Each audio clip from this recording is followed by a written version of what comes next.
there was a time when Birmingham, there was a demise in gospel music. It was very demise. We really lost our way. Nothing was happening. And all I could think of was the good old days.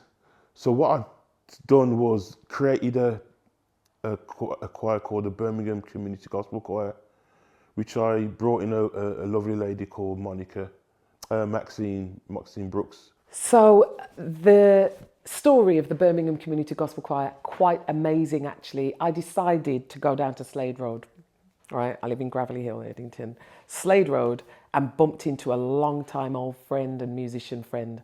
I went to his father's church and all of this, and it was just wonderful. But I hadn't seen him for a while. Bumped into him, and he said, I was looking for you. He was looking for you, this is God. He said, I want to start a community choir, and I was looking for you to be the choir director of all the people. And we bumped into each other on that. I don't even know what day it was, but I just know it was the day of the Lord, let's say. So I said, yeah, happy to do that. And in my head I was going, but hold on, I've got my musicians, that's what I wanted to do, because I'd stopped for a little while to do my nursing. Anyway, so we hooked up and he introduced me to another guy. So the three of us started the Birmingham Community Gospel Choir and auditioned them in June of 2005 at the Birmingham Conservatoire. And I think we had a grant. So we auditioned and it was amazing. So John Hemming was the other one. So it was Colin Peters, John Hemming and me, Maxine Brooks. And so we advertised, and maybe nearly 100 people came for the auditions, and most of them got through, because I guess there was that little thing of, it's a new choir, London's got a community choir, Birmingham needs a community choir, let's let them in. At that time, it was a bit of the modern, but there was always going to be a certain amount in that choir that were going to be the lead singers that would be for television and for all the promotion, because John was handling all that. I was going to be the material person and just make sure that the singers sang and got all the harmonies together and everything. That's my gift. And Colin was the MD for musicians. Anyway, after 2 years when the project ended, I continued the choir. So therefore I became the sole director of the choir. But I tell you what, Colin that day opened a door for me that I'm forever grateful for. And if people didn't know the history, I have to tell you that it was Colin Peters that approached me and the idea sat. So when he had to go, because he was very, very busy, I stayed and it became. She came in, she helped me out, she choir directed, and she's now running it. However, it was my choir that I put together. And she's, taking it to higher heights, because I couldn't run it. So, you would ask me what the difference is between a church choir, because this is not a church choir, because different people from different churches came to the choir. What has happened now, it's similar to a church choir, because my rules are, you have to love the Lord Jesus, you have to be a committed Christian, you have to belong to a church. Why? Because although I'm a pastor, I've got my own flock. So when it comes to the church, when it comes to the choir, then your pastors are supposed to be helping you and supporting you, so that when you come to the choir, you're well-rounded and ready to sing, not ready to gossip and ready to give me some stress, right? We've got no time for fighting. So if you're already a fully fledged, maturing Christian and you just wanted the support and your pastor's giving you the blessing, because I asked your pastor for a reference, you want to come to the Birmingham Community Gospel Choir? On my application form, what is the name of your pastor? Because I need a reference. So get into a church and make sure you go there and don't just put somebody's name on. Okay, so the difference now is that when we come in to sing, at any time it's worship, it changes everything, because everybody connects. So when you see people closing their eyes and raising their hands, it's because they're connecting. They're not doing it to please you. They are in touch with the Lord. Many people burst into tears, many, including myself. Many times we can't finish the song or the words. Why? Because we're connecting with the Lord. Okay, so it's a different choir. It's not just, it is audition, but it's not just any and anybody can believe and can jump in with any beliefs. No, you wouldn't want to, because when I say we're serious about the Lord Jesus and we say his name all the time, if already you don't know him or you're uncomfortable, you wouldn't want to come to our choir. You'd feel him straight away and you'd feel a bit uncomfortable and feel like, I need to be saved. I think the choirs have been the foundation of the church. Yeah. And I even say, I know not everybody agrees with me, I know you do, but I always say everybody who wants to join a worship team should join the choir first, to learn that discipline, to learn the harmonies, to learn singing with other people.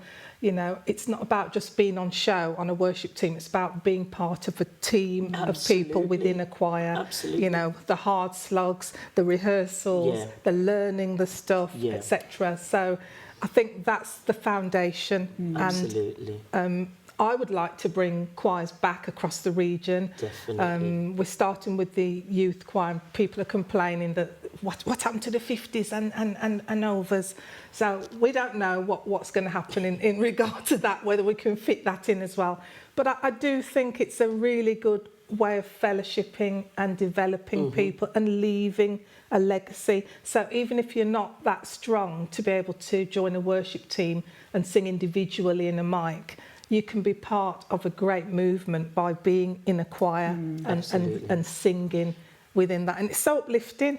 It builds confidence as well, though, doesn't it? Because it starts by listening to your own section around you and being in that section. So you're developing the confidence to project your sound. And then from there, and you going home and learning that part again, then you develop to perhaps being a bit more confident in that part, seeing what else you can do in that sound. And so I think whilst I do not deny that we have gifted young people, sometimes the slog is just getting them to acknowledge their skill and being confident enough to bring out that sound and not being scared to hear themselves. Bring out the sound, have the strength to give the strong sound and the soft sound as well. So I do think that you develop a lot of disciplines that you probably don't even realise you're developing. But I know for me, starting in the choir was the starting point for, I can do this. And it's about working together because our generation below us now, they're very good at doing individual stuff. But in terms of doing more collaborative stuff, I don't see that as being their strongest point. Individually, they're better than we were because they seem to have the confidence to do that. But it's the collaborative working that I think is lacking. And I think that's an area that would be good if they could work on that as well. Sound like golden ages now, don't we? I became quite close to Audrey Matisse and AMC. So back then, Audrey started a group. It was linked to her degree, and she did a dissertation, and she had a project where she had to put on a concert and have some singers together, and she got that creme de la creme from Birmingham together, and they were called AMC. I'm sure she's told a story, you'll hear the story at some point. Here's a story. Name drop. So I had put the project together, delivered the project. There was Godfrey, Delroy, Hazel, Dee, Loise, Simon Ibel sang in it, Clifford Martin sang in it, Marcia, God rest her beautiful soul, Marcia Dennis sang in it, V. Watson,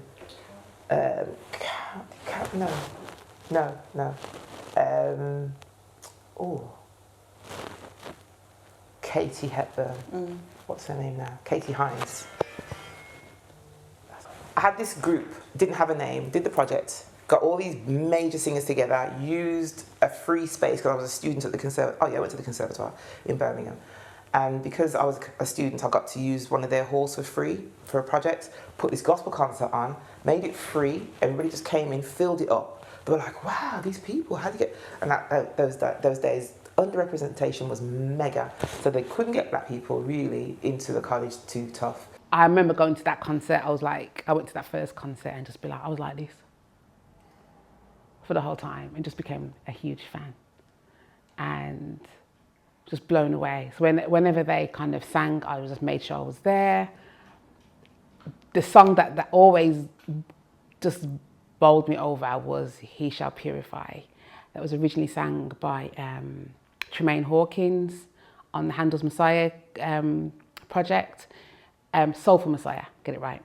But AMC's version was led by Dee Loise, and I was like, oh, God, like, how can she sing that high kind of thing? And blown away. So like AMC wasn't meant to be, I think it was supposed to be a one-off. I stand corrected if I'm wrong. Do you remember there used to be, from the library to get to my college, or to get to where the fountain used to be, there used to be like a covering in those food area, Paradise Forum. So I was walking through there one time on a day when I was studying, and this amazing keys being played and some vocals. I'm like, wow, who is this? So I went across to where the music was coming from, and there's this guy with curly perm flashing, and imagine this. And then when he was talking, it's like American. I'm like, an American in Paradise Forum, what's going on here? So I went over and I spoke to him, and he goes, hi, so what's your name? Howard McCrary was playing keys in the Paradise Forum. Now, if you look up his name, he was on the Grammy award-winning listing doing BBs for Michael Jackson. He's in the Paradise Forum anyway, and he knew Andre Crouch and all that kind of people then. So got talking to him. He then said to me, I'm doing a new gig. Ronnie Scott's was opening in Birmingham, and it hadn't been open there before. So he said, I'm doing a gig there, and I could do some singers. Do you know of any singers? I'd just not long finished that concert with the people there. So I thought, oh, this is a way to bring them back together. So we started to practice with Howard. We opened with Howard at Ronnie Scott's, the first week that Ronnie Scott's opened on Broad Street. And we still didn't have a name. He kept on saying to me, I'm going to get you a name, I'm going to get you a name. I'm like, I can't, it's just a one-off, it's no problem. So we were standing on the stage, dressed up, dressed to kill. And there's all paparazzi and stuff because it was the first week of opening. And he says, I want to introduce to you my special friend, Audrey, and her chorale. Welcome to Audrey Maddie's chorale. I'm nearly dead. Because over here in America, we don't use our names. In America, they use their names all over the place. And I already was feeling like people might think I'm a bit too up myself, trying to get this group together with all these people and blah, blah, blah.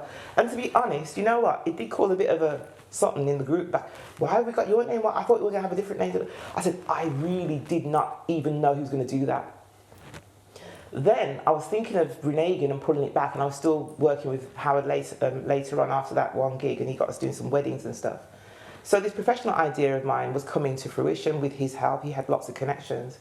I said to him, it's causing a bit of a, it's wrinkling a couple of feathers in the group. I don't think I'm going to use it going forward. He says, Audrey, listen to me. You keep that name. I can't do his accent, I'll do it from me now. You keep that name, because wherever you go, you will have your group. If you have a name, one-off random name, the Rainbows or whatever, that Rainbows, when you move, the Rainbow stays where you left it. But when you got your name in a group, it goes anywhere you go, and so said, so done. I bullied it, I kept it, call it AMC sometimes or a lot of the time, but that's my name in the group and that's where it came from. I did not do it myself, but I'm very grateful. And then I remember Audrey's telling me, AMC's going to Germany. And I was like, oh my God, I wish I could go. And it's like, sometimes, you can pray, without actually saying it out loud. It's like God hears your heart. And in my heart, I was just thinking, I'd love to go.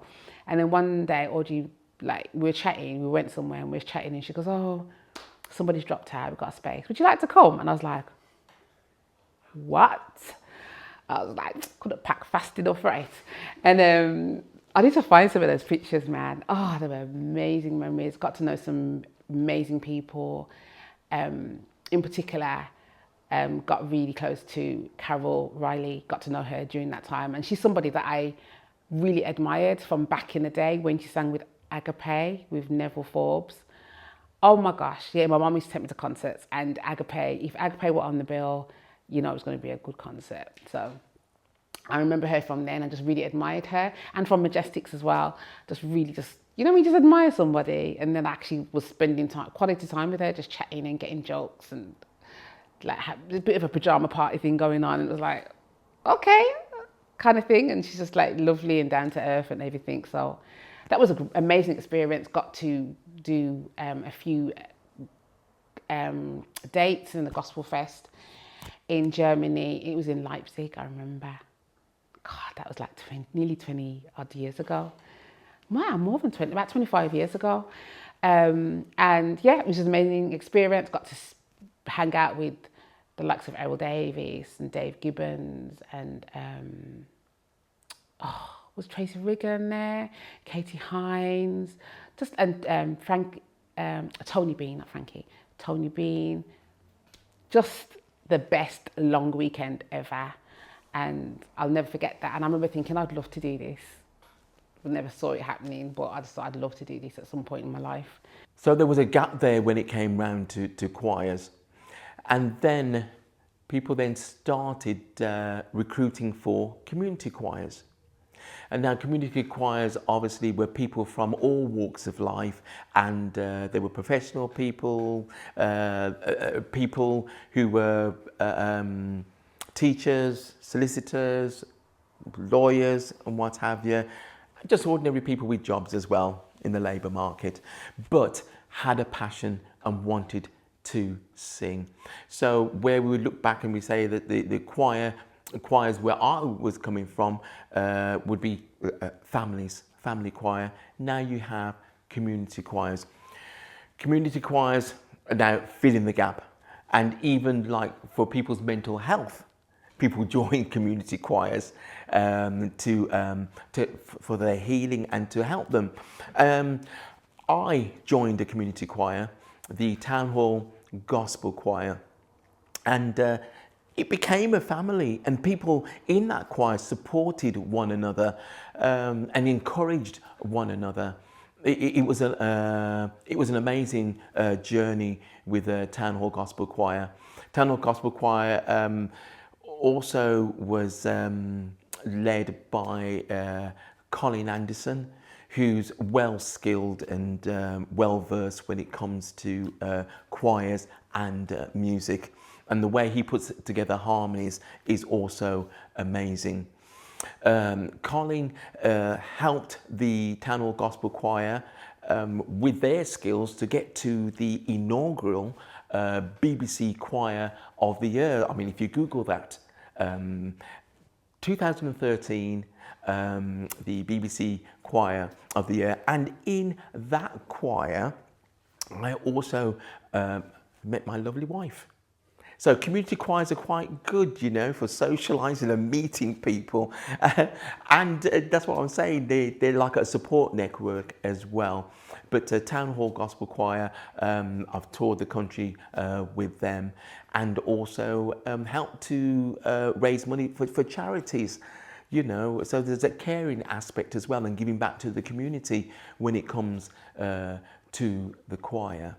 I'm teaching at universities now, and I'm talking about gospel music like hard because of the ways in which all the bands that people know about, you know, the Snarky Puppies, Corey Henry, gospel, hello, Glasper, gospel, hello, you know, everybody, PJ, gospel, and people know about them, but they don't know about their history, and they certainly are not expecting to hear about that kind of historical intervention from within the UK, but that's what's happened. Every band, from, what did I do some work with, Donovan Hepburn, working with Take That, got me linked up with Take That, doing choir work with them across the country a couple of years ago. We don't forget each other either. People are always looking behind and looking down, as it were, the ladder, and moving people up. And I think it's really important for us to acknowledge that, and to say that anything that goes forward from here, it needs to bring that attitude along of positively reinforcing others who are starting out. Without Exalta Thompson, I wouldn't be here. I started seeing that we started to lose our story. This is my story, this is my song. You know, I saw that we started to lose our story, and in turn losing our song. And I'm saying to our folks, and being a songwriter as well,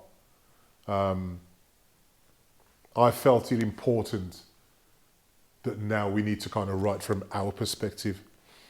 So while our folks are saying, "Oh, Dave, can we sing this? Can we sing that? It's such a beautiful song. Can we sing this one?" And so on. Sometimes, we would, and a lot of times we would. But then I say, "Listen, some of you are songwriters yourselves, and I would like to see you writing your own songs and writing your own story in music form. And I'm still waiting, but I think gospel music has pulled in sounds that we hear on the radio. So in terms of a mix of gospel with elements of certain secular sounds that we hear as well. It's also changed, I think, just because of the development of having better sounds as well. So more interesting sounds, more layered sounds, bigger drum sounds, so it's just in terms of technology, I think the sound of gospel has changed in that respect. I think from a listening point of view, in terms of how songs are written, I think it's changed just because we're exposed to much more music now than we were probably when we were younger. There are many more genres of music to kind of pull from to create sounds that are different. So I think those elements have helped to change the sound of gospel. But I think it's going many directions, to be fair. It's quite a mixed bag of sounds that's coming in now. Even worship leading at the local church, there is still, I wouldn't say there's an argument, but there's still a kind of a demand to at least have one hymn coming from Wesleyan. Try and squeeze one hymn in there, at least in what you're doing, just to remember, where we're coming from or whatever. But it's pretty mixed now, which isn't a bad thing, I think, but it's nice to just have that variation, I guess. over the years, I've seen where the contemporary Christian music influences come into the black churches in a big way. And I think I can understand it to a large degree because it's kind of a new thing, although it's been there quite a while in various forms. And whereas I think one of the keys to the attraction of it was a lot of the songs, the worship songs, were from a very personal point of view. And it was felt that whereas we, for instance, if I was singing one of our songs back in the day, our gospel songs, it would almost be as if I'm singing it to this person about God, you know? Oh, how I love Jesus. Oh, how I love... So Jesus is in like the third person or something like that. And I'm singing it to somebody about God. But a lot of the songs that we heard was Jesus, I love you. You know, it was kind of directly to him. So it just grew, and at the same time, a lot of the choir stuff started. A lot of choirs diminished, to be honest, in the same way. One of the points about it was it was easier to play for me because a lot of us were coming from, for want of a better word, from a jazz perspective, because a lot of gospel music, mate, there's some jazz chords and some intricate chords and some deep chords and stuff. And this music became easier to play, you know, and it was easier to write as well, you know, and it was easier to sing because it just was easier to sing. And so on, and I kind of noticed when you got to a place where you probably didn't know what to write, you could just go oh.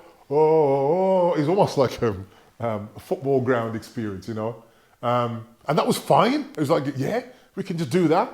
You never get there in a gospel song. You never get there in a gospel song because it's like you got to write every line. We had intricate harmonies, and I still love all of that. But I found that this praise and worship, as it's known, the Hill songs, I think there's Bethel Music and a few others. really took a hold in the black churches. And the truth is, that's music from a white perspective. And we just took a hold of it. And I remember some of our older folks, why do they have to keep singing these songs? But they ask, why do they keep repeating this and repeating that? The truth is, though, some of our choruses back in the day, we used to repeat, you know. But it became foreign, especially to a lot of our older folks. But we, in my local church, we embraced it a lot, and everybody's coming up with, and obviously, when we, on a Sunday, some of our singers would suggest, oh Dave, can we sing this, can we sing that? After a while,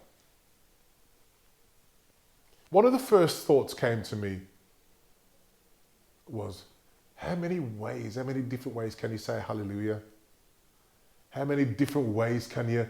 And it's like, some of the praise and worship songs now, it's like you started hearing new stuff and it became even more simple. And some of it was kind of like simple for being simple's sake and not enough depth, you know, and so on. So I'm like, oh, here's another one, you know. And some of what's gone before has been amazing, and I've loved a lot of it, to be honest. But I've got to say, one of my favourite ever praise and worship songs is by my friend down in Walsall, Duke Kerr, It Is To You, I Give the Glory. Despite everything else, that song for me was just like such a big song. And now even some of the very same contemporary Christian musicians and singers, a couple of them picked it up. I think having the right motivation is really important. Yes. I think, because as I said, I think originally, I think there's a mindset to say, yeah, we've got to get a deal, and when we get the deal, we'll produce the album, and we're going to be able to live off that, you know, and all that. Yeah. I think that was kind of in your mind, and if it was a case where you recognise that deal, I'm not going to be able to live off it, is a case, well, you know, I'm going to, but now. That for me is not the motivation. No.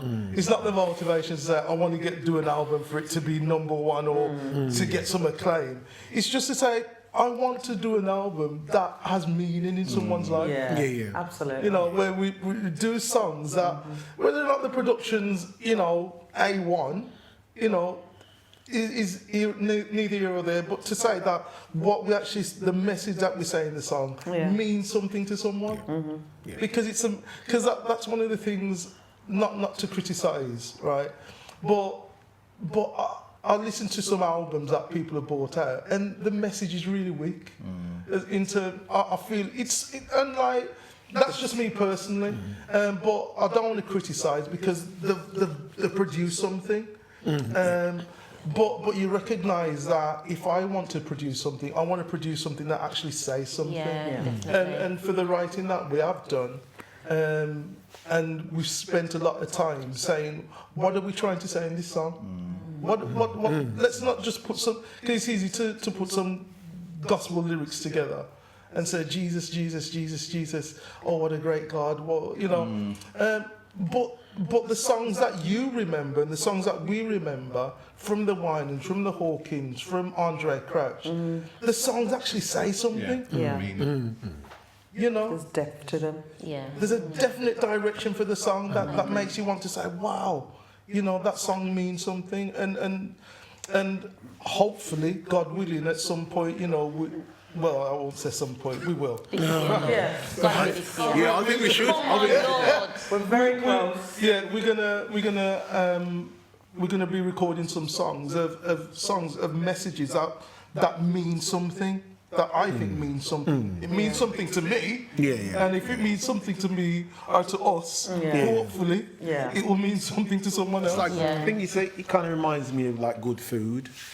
It's finding that balance to know how to pass it down to the next generation, because you know, Daniel's an amazing drummer, and he's just, I love watching him, and I love seeing when he sits down behind that kit and his eyes light up because I know that feeling. You know the feeling, I know that feeling.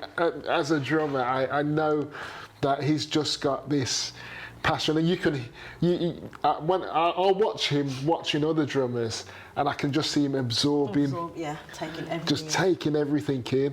I just think that's fantastic, and I think again that's things like that are just giving props again to our parents, because you know, knowing how to see that that spark and to ignite it. And I just really wanted to develop artists, develop young people, so into them right now. So at the same time, I had always had a studio environment. I was based in Hockley, got offices there, and I was trying to develop young talent at the same time, and hence why I was doing the Lift project that we evolved, which is birthed out of my skill set with Gospel for You, work with the likes of a young version of Natty Josiah. I remember working with Nisheng. Sheng Music is called now, and he did this track, oh my goodness sake, Question, that mashed up the place, man. Absolutely amazing working with Anne-Marie and a lot of these younger guys that are coming through, the next generation sort of guys.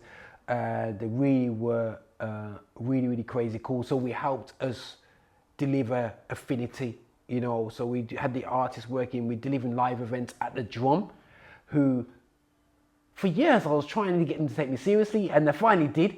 And I was doing events, and they were amazing down there. Really was amazing. But GR Live, all these skills that I bought from American artists, I stopped doing technically as much GR Live stuff because it was time for me to come home. And I never forget, I got publicly slammed. And I'll say it here straight, I'm not going to expose the person. I got publicly slammed, I never forget. At the time when Nisheng was just turned 17, I was trying to mentor him in the music world. I went on tour with Slave Engage, and we were doing GR Live. And I think everybody thinks, because I was in Birmingham, everybody thought, you know, Roger's just running off doing London shows and bringing London Americans over and whatsoever. I got slammed online, says, Roger, you gotta remember Birmingham, and right on my Facebook wall, you know what I'm saying? I know exactly who did it, you know who did it, you know what I'm saying? I expose people. And he did not realize that I had a young 17-year-old Brummie on tour in my car the whole journey, learning the arts of music that I still connect with to this very day as a person, as a friend. And I think that the mentorship element is something which we have not done.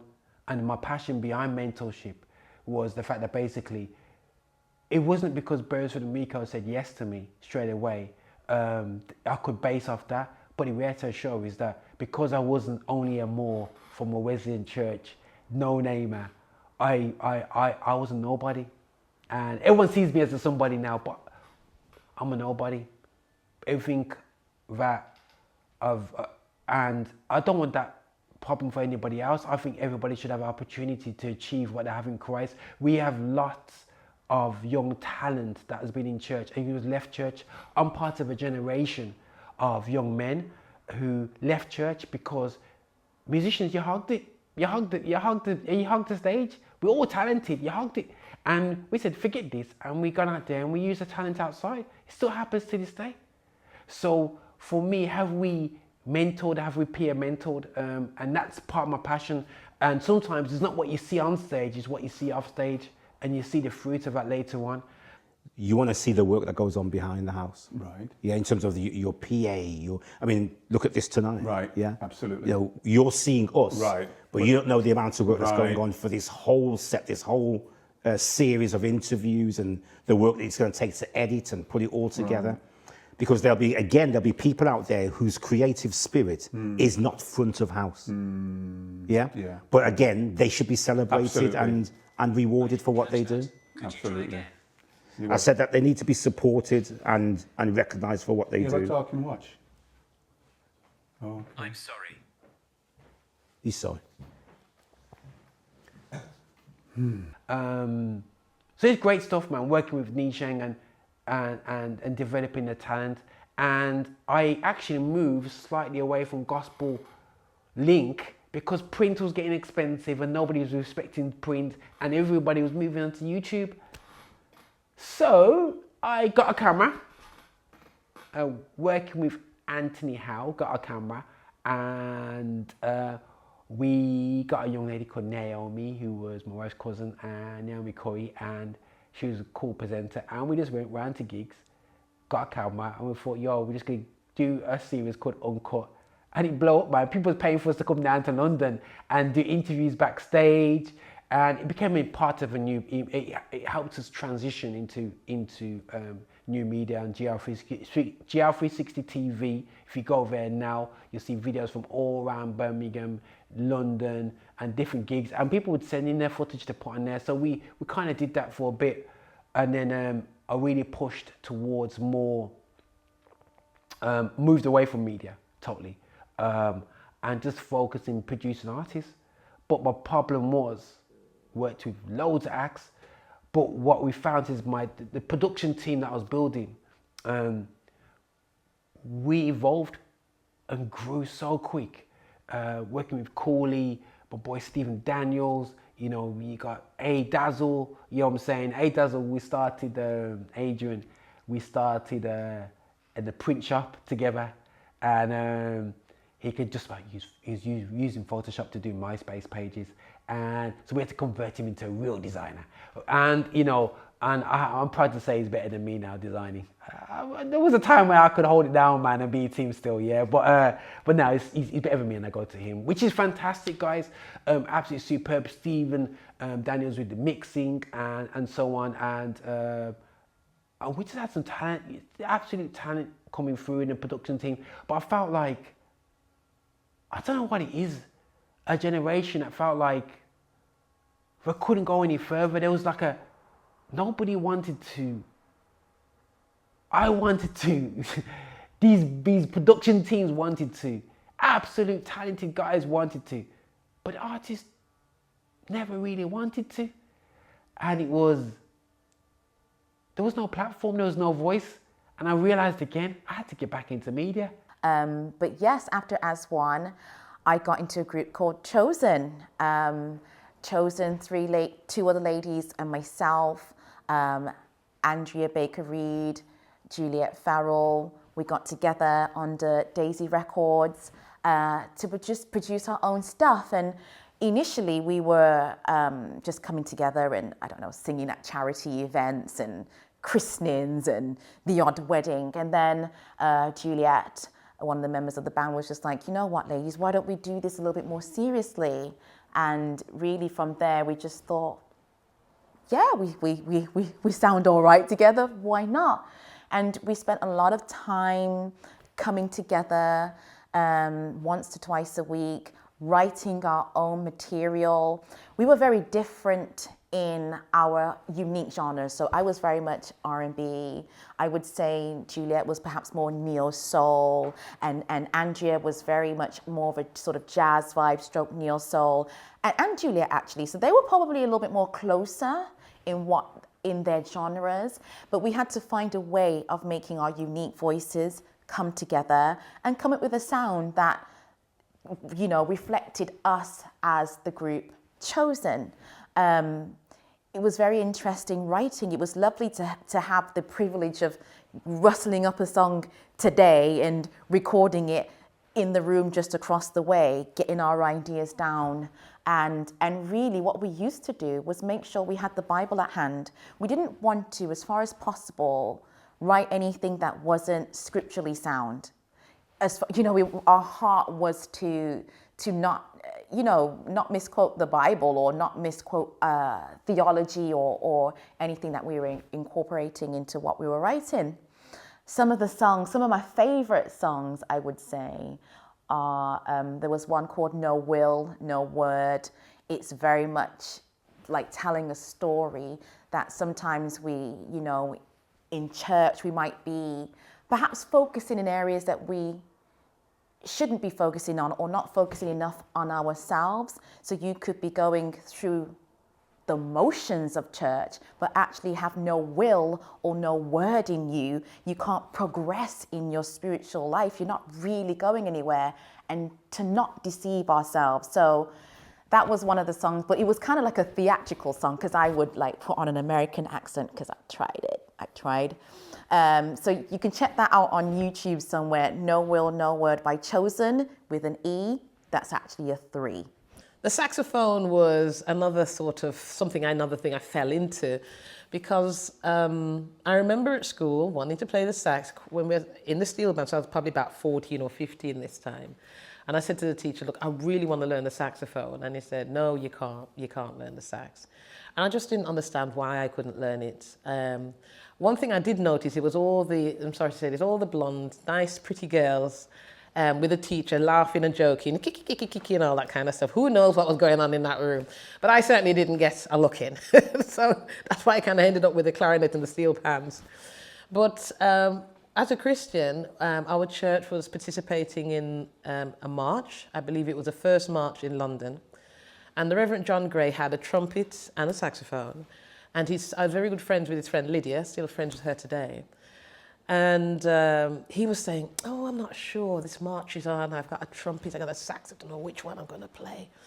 And I thought maybe he was trying to, I don't know, get me to play something or whatever, but anyway, I bit the bullet and I said, I play the clarinets, it's the same family as the saxophone, let me try the sax. And he goes, oh, sure. So he gave me a saxophone, the case, everything, the reed, the mouthpiece, and I put it together and I blew it. Now, firstly, don't do that ever, to blow anyone else's sax or reed. This is COVID times. Lord knows, maybe I had COVID from then. No, I never had COVID. But the thing is that, I shouldn't have done it, but I did. But I found such a resonance and a love and a deep something with that instrument, a deep, deep, deep connection. I thought, this is the instrument for me. I loved everything else, piano, clarinet, but this is the instrument. Back in those days, you just bought your instruments to church, and whether you could play 2 notes or 20, you just bought it and you learnt on the spot. It was kind of, you learnt real time. I'm not so sure if that happens in today's church culture, but back in those days, that's how it was. You bought your instrument and you learnt on the spot. And when you put your instrument down, all the little children would, and have a break, all the little children would run to the instruments and tinker with it.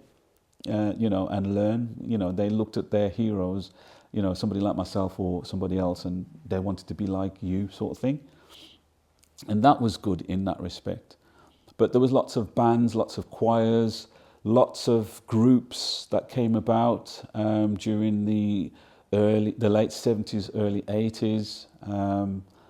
And I think that's where the music kind of was, the main influence was American music, and also from the Caribbean.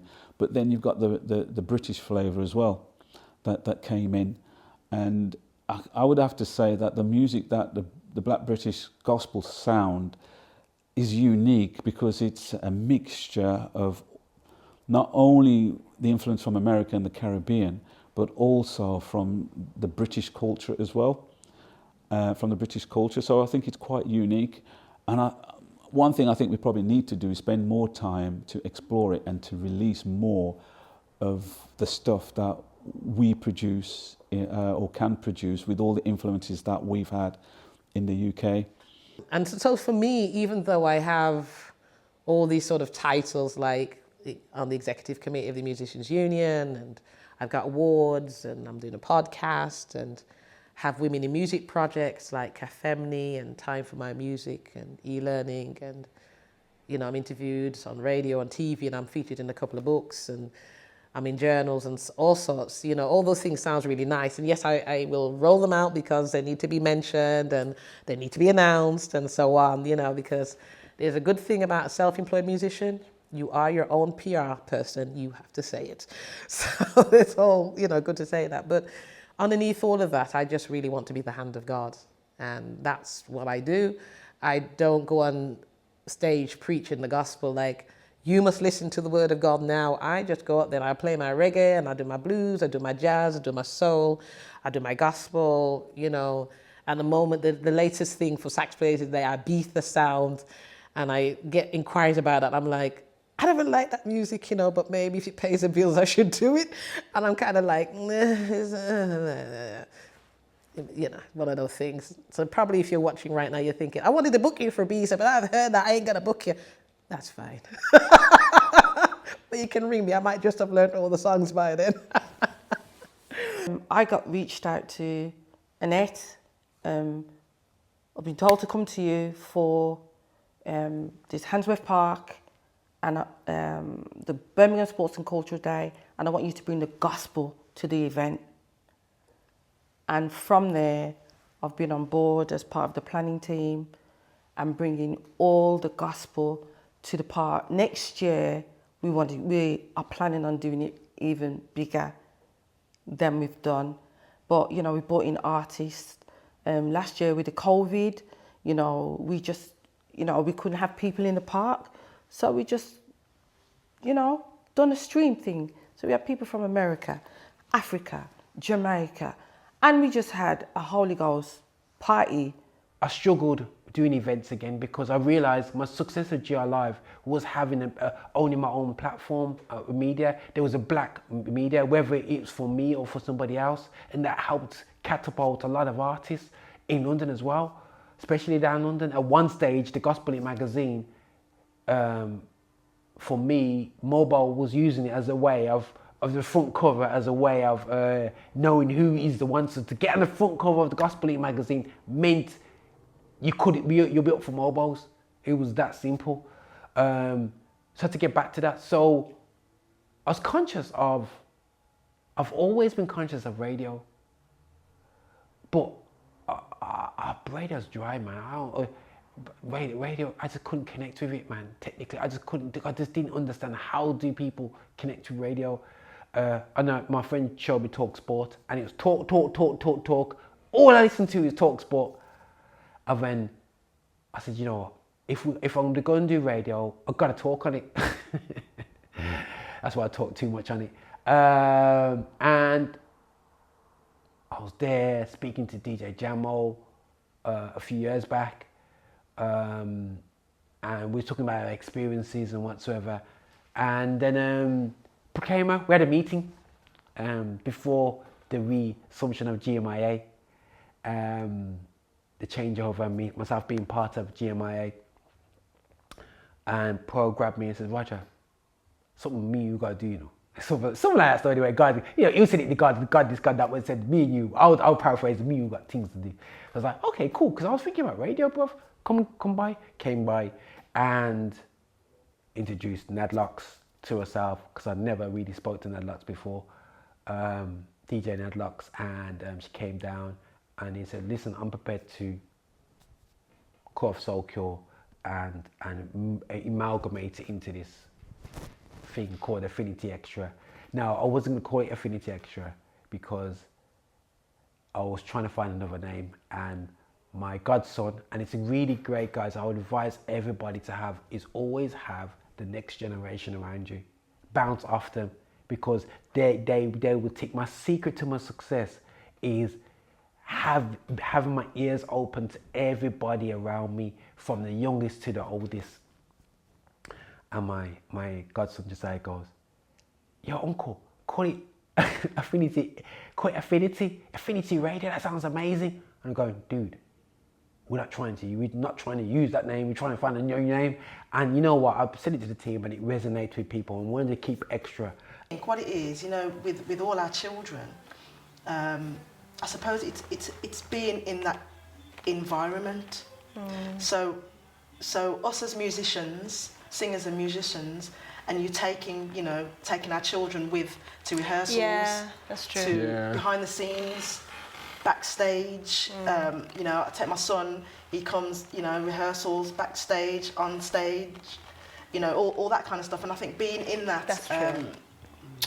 You know, being in that environment and seeing us perform, exactly, minister, you know, rehearse. Yeah. So we're at home rehearsing. We're on stage in in studios rehearsing, doing little things for other people and stuff like that and whatever.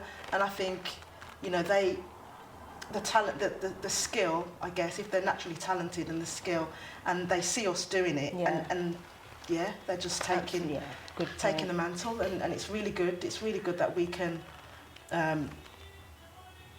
have that for our children and our children up and coming. So it's like music and arts is in the family. Yeah, it is. Just a couple of years ago, I thought, oh my God, God had this planned for me from when?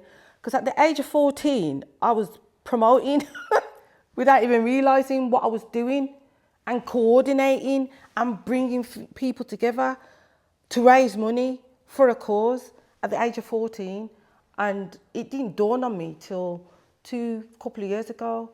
Wow. So that entrepreneurial skill was developed by God from there, and now he's brought it right into the kingdom for his glory, and I thank him for that. So, you know, yeah. Social media is great. You know, you will see this on social media platforms, and we understand why that's useful, but nothing beats engaging and interacting face to face with people. So don't do social media at the loss of, I'm going to go and meet someone, I'm going to come together. I mean, we see individuals this afternoon when we came here that we haven't seen for what, years? How long has it been since we saw Michelle? How long ago was it? A few years, yeah. It's a long time, isn't it? Yeah. And if you have a bonding... You don't want to see her again. You don't want to see her. Yeah. You have to have that bonding. And so we can still do that now. If you're living and breathing and have life in you, you need to contribute to the legacy. That might mean supporting the young person, even if they're not asking for support. Because we didn't go around asking for support when we grew up. No. We were stuck with what we wanted to do, and we nailed it. But there will be some young person who would value a bit of affirmation, a bit of support. Even if you don't understand the music, or you don't understand what they're doing, still celebrate it. I went to a young person's concert some time ago, and the speed of the song was so fast, me have to come out. I'm being honest with you, my head turned, right? And I play music, right? But I was grateful that they were doing it, and that they saw me there supporting it. From musically, looking at my colleagues that were my age, I'm starting to see people my age who do the same thing as me, who are white and worked in big white churches or white church Sophia, and they were comfortable. And I was going, hold on, so how come they're comfortable and I'm not? Like, I didn't get it. I was like, what's going on? Why is it I can't do what I love doing, and I could do better than them? And it was like, and you got a wage? I'm doing out of this. And it was, you know, and I realized that, hold on a second, there's been a displacement of investment when it comes to Christian black people. And one of the things is that I was passionate, we were setting up Affinity Extra, it was about music of black origin. Why? Because if nobody's going to celebrate us, who will? And celebrate us not in a way that it's to be pillaged. And it's not about black people, it's about music of black origin and us to be proud of who we are. And people are like, oh Roger, you're getting all Black Lives Matter on me. A lot of people will say, but it's not about that, people. It's like, why am I saying why has our music, the music that I love, rap, and especially rap, whether it's UK rap, American rap, has been used to bring across a negative stereotype of black men. And I passionately do a football team over the years, and it's frustrating to see black men hit a ceiling, Afro-Caribbean men, and it's about time we know who we are, and it's about time we own. I've seen the clear out of BBC gospel radio shows. I used to sit down there and I used to listen to gospel radio from PCOL, you know what I'm saying, and hearing music and pressing record on the PCOL, because you would listen to all the fresh tunes from George Franklin, listening to Frank Stewart on BBC, hitting record and listening to the latest music, listening to them guys, but then we get pushed out. And why we got pushed out? Because we own nothing. And that's why I brought back that media mentality I had with doing Gospel League magazine and did Affinity Extra, working with a great crew. But the key thing, it wasn't about Roger. My key thing is getting amazing people from around the country to come together. And maybe it's my skill set, I don't know, uniting people. But it's about using everybody's knowledge and skill set. And I just realized the richness of blackness and what we've done to this world when it comes to music. And I feel like in gospel music in the UK, we have always struggled to recognize who we are. And if we don't tell ourselves we're amazing, and we've been the fundamentals of amazing things in this world. You know, so that's why I do Affinity Extra. Somebody said, Annette, I need to speak to you, but I need to speak to you face to face. I'm going to come and meet you in Atlanta. They didn't manage to come, but they contacted me, Annette, I still need to speak to you. I don't want to discuss it over the phone. I need to speak to you face to face. So, will you come to Texas? Texas? No, Kentucky. Yeah, which is on the verge. So I said, okay, and my Auntie Cherry said, I'll take you. 4.5 hours drive. Oh my Gideonis. Now, when we went there, me, Disha and my auntie, the woman offered me a radio station. And that's how GX Radio started. And then she offered it to Dee, and Dee said, no, that's not for me. That is for Annette. And she said, I knew you was gonna say that, but she was just checking, like loyalty, that kind of a thing. And she says, Annette, and I've got a TV station for you. Thinking, really, Lord? Really? And that's how GX Radio, and now we do, even though it's radio, but we are live on YouTube when we do our shows. And that's how GX Radio, GX TV has birthed, and now we have the GX Awards, which is, God just puts me in places. I was helping out at the Screen Nation Awards in London. They were held at like 4 or 5 stars hotel. 1 year I ended up being the hostess, manager. And I was looking into the auditorium. You know, what's his name? Idris Elba came in. There was a stream of people. Woo! And you had people from Emmerdale. I love Emmerdale. And they were there. Oh my Gideonis, they were there. And anyway, put that to one side, getting excited there. So, but looking in, it's like someone says, why can't we have this for the gospel? Because as I said, I was new in the gospel kind of, so I didn't know what had gone on before. The only thing I know, there was no awards at that time that I knew of. And that's how the GX Awards was birthed in 2015. Sometimes, you know, people always think that because London is a capital, it's a capital of gospel. Nah. Birmingham. It's a capital. And, you know, we like the church I attended then, George Street, was one of the first New Testament churches that was built. In fact, I think on the day it opened in the morning, it was George Street, in the afternoon, it was Wolverhampton. It was like flagship churches for that denomination.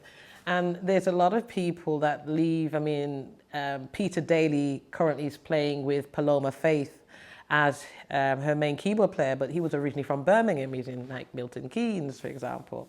And there's lots and lots of people. Tony Bean, who's done I interviewed Tony being on my podcast, and when he told me his experience and his label signing and stuff, I'm like, what, Tony? All the time you see you talking to you and your wife and your children go to the same school with me. I didn't know you were doing all that, you know. So there's just so many people in the West Midlands that are doing things in music. It just tends to be, I think, with London, is that it is a capital, and I guess they get together and they have the contacts and the resources and they pull it off, and then they put things on, and then they say, this is UK gospel concert, but actually all the lineup is from London. That is not UK. Sorry, Londoners. You really need to have a spread of people from across the UK to call it UK gospel. A lot of our folks have left. I've got friends who've left and gone to, a white church. Some folks say our churches need to be mixed. I used to kind of feel that way, but I don't think I do now. I still feel that there needs to be a black perspective in our worship. I still think there needs to be a black perspective in our music, and I don't want to see that kind of fall by the wayside, Sadly, I remember Richard Smallwood, I read somewhere where he was saying that Total Praise, for instance, didn't get played in the white radio stations and so on. But what they would do, they would record it and play it on their station. So they wouldn't play the black versions. And I've got a problem with things like that where, we love this, but we won't play it. They won't say that, but that's what actually happens. And it happens a lot in America. So I still feel that we can't be restricted, we can't be held back. Whatever comes from me as a black person and others, it needs to be heard, because we got folks amongst us now. We got our people who are going to come and follow us after I'm dead and gone. I want them to hear what I felt in my music, I want them to hear what other black artists felt in their music, to maintain their identity and to encourage them as performers as well. I now know what I want to do, which is gospel and present the old hymns. The old hymns, why? Because of what they mean to me, what they meant to our parents, and particularly the Windrush generation, and how, with whatever they had to deal with when they came here, those songs kept them from whatever church denomination you came from. We all had something in common, which were these songs. And the thing is, when you sing these songs today or tomorrow, they still have the same effect. So that's my love to Gospel Revisited project, to keep these songs pure and keep them alive and keep them relevant. Hey guys, this is Roger here. Hopefully you've enjoyed Recounted. I'm the executive producer of the whole project. But this would not be done without an amazing team. Do make sure you read everybody's names and the credits. I salute everybody who's been part of the project, but this is not about the credits. This is about the journey right now.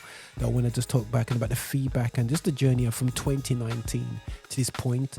I remember when I started this journey, the struggle that I had with working with young people and not knowing who was there before them. Myself, I'm in my mid-40s and seeing the talent before as a child in concerts and then not seeing that quality being improved upon in the next generation was a struggle for me. And years of creativity within Christian music, I thought, what, let me look back at my history and see if there's things I missed.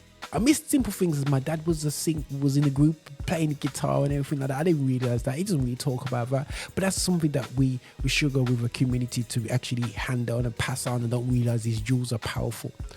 And valuing what we've done, not only within the gospel music scene, but also in the wider UK music scene. Some of the things that hit me, straight away, guys, when we initially started the project, was the fact that basically we just wanted to interview 15 people. But do my research. My friend Kevin Tomlin, he learned me how to look at things from a historian perspective, verifying things, doing my research beforehand, calling people, speaking to my team, Michelle Morris, agent was sitting in the room, and I'll be bouncing off questions to my missus and different people to see what they're seeing back in the day. I'd speak to from the likes of Beresford to Patrick White. I'd just speak to people from different churches and to get a vibe of what was going on. And, you know, we just want to speak to 15 people. When we created the list, I sat down there, especially with Michelle, we was just looking at this massive list. And we ended up with over 100 people. I thought, oh my goodness sake, how are we going to do this? So we gone from this, so we could not just do 15. So we had to embark, and we finally hit up about 50 people. That was absolutely crazy, God. The effort between that, it took about an average 45 minutes to an hour per interview. Absolutely crazy. But something that really hit us, we started the project in 2019, was COVID, you know, and, you know, in that period, not because of COVID, we had a traumatized community. A community had time to reflect on what we've done and what we haven't done and what we handed down. So I felt there's a bit more importance for us to communicate to people what we've done. So as much as that was a really struggle for our community, and we lost some heroes, man. You know, I remember, you know, I spoke to Reid at the beginning, you know, and you know, not being able to do the interview with himself, you know, that was a tough one, you know, and we, you know, but either way, we went on, we spoke to as many people as possible. You know, there's a lot of people that probably didn't reach back, we reached out to and never did it. But listen, guys, there's gonna be a season 2 of this, so don't worry about that. But one thing I've learned on this journey was I thought I knew it all. I thought I knew that. I actually thought, you know, I apologize to the guys in this. If you come up in the 50s and 60s and 70s, I didn't think you guys wrote music. I thought you guys just sang Andrea Crouch songs and that's it. You know what I mean? But you actually wrote songs, but nobody invested into you. You know, you never had the opportunities that a lot of people had.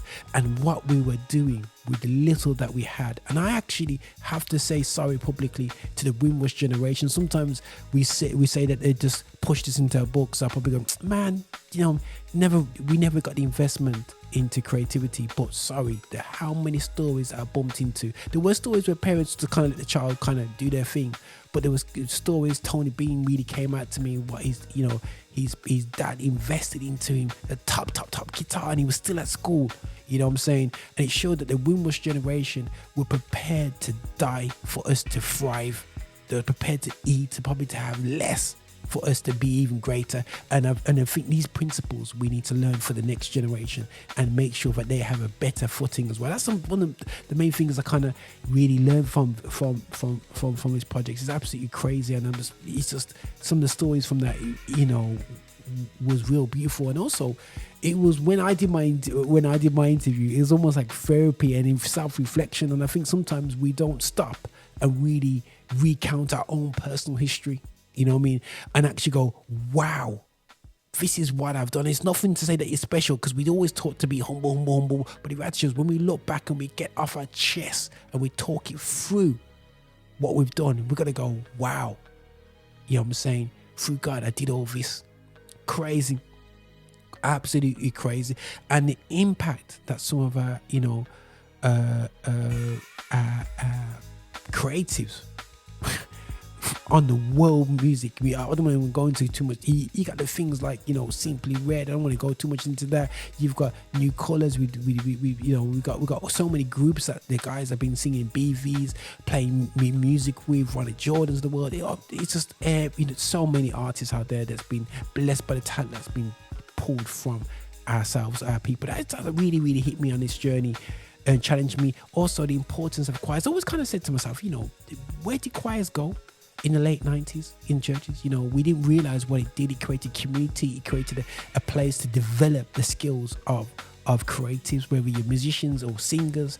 And we've missed that because we're not developing, you know what I mean? So that really came out for me in this project. And something that I really learned, and especially from my I would say definitely my mentor, Kevin Tomlin, when it comes to the understanding what leads to success within black music is having a creative baton change, handing over. We haven't been good at handing over or handing down or actually empowering through knowledge and skills the next generation. We've been poor at that, you know, and just hearing the stories is going to be powerful for the next generations to come, to know what we as Afro-Caribbean people did when we came to the Midlands. You know what I'm saying? And I was almost, guys, I interviewed every single person. I was recording every single one. I've had to sit down and just absorb what I've just heard, because it's so powerful, you know, 100%. And it's just absolutely crazy. Cutting down over 50 hours of footage down to 8 hours. You know, I don't want to talk too much technical talk, but we have 8 terabytes full of information of the interviews. It's absolutely special and great. But we had to cut that down to 8 hours again. And so you can view obviously the full version on Vimeo. We're gonna have their major version, but there's a bit cut down version for YouTube for people to see, you know. And there's so many stories, and we're gonna be putting out more stories in the future as well.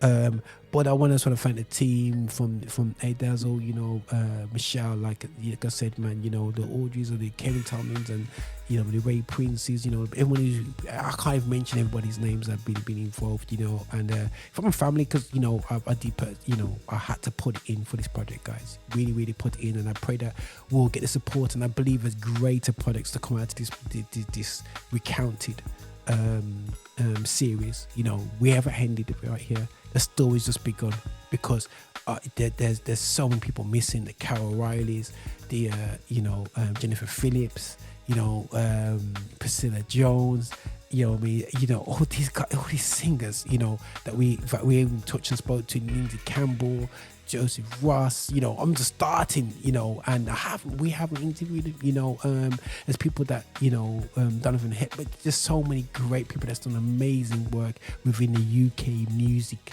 pop scene, as the Woods call it, yeah. That have sat down with us, who can still talk to us to this very day. So we want to talk about legends and show the impact that what we've done and understand our value. This is what this is all about, guys. We see ourselves as maybe $5 in the market. Yeah, I'll say dollars because, you know, we naturally say dollars when it comes to music business. But the way to show is that we're worth millions. That's why we're recounting. That's why we go, hold on a second, no, let's go back and let's actually count the coins. Let's count the dollars. Let's count the notes. Let's count the interest. If we know who we are and how much we are worth in creativity, gospel music will be somewhere else. Black creatives in the music scene will be somewhere else, and that's the inspiration that I want to be doing. And this has really inspired me to understand that, you know, that I can hand down to my children and my children's children the impact that from my parents when they came over here. You know what I'm saying? My grandparents coming over here, the impact they had into this community in the UK, that affected not only gospel music or the church scene within black churches, but it impacted the reggae scene, the pop scene, the rock scene. You know what I'm saying? It produced amazing songs, you know, which has changed people's lives all around the world. But yet we're coming like we don't bring nothing to it. So I've been totally inspired by this project. And I want to, again, thanks everybody. Do guys check us out, keep keep supporting us at GR360. We continue trying to I would say put gospel out there and celebrate who we are, and say what we bring into the table and what we're going to do in the future. We have to come together. That's one major thing, whether we churches or communities, whatever, we have to come together and bring out this music. These are the things I've kind of learned from the project. I can carry on, but I want to really pause there. But these are the things that I've learned from the project. And it's been amazing, but it's been a tough journey. Very, very tough journey. We never predicted things like COVID and lockdowns and this and that. It's been all over the place. Absolutely all of it. And then we respect the fact that struggles that a lot of people are facing through this world that hasn't stopped, has been in crisis for about 2 years. But again, we thanks everyone. Thanks to God.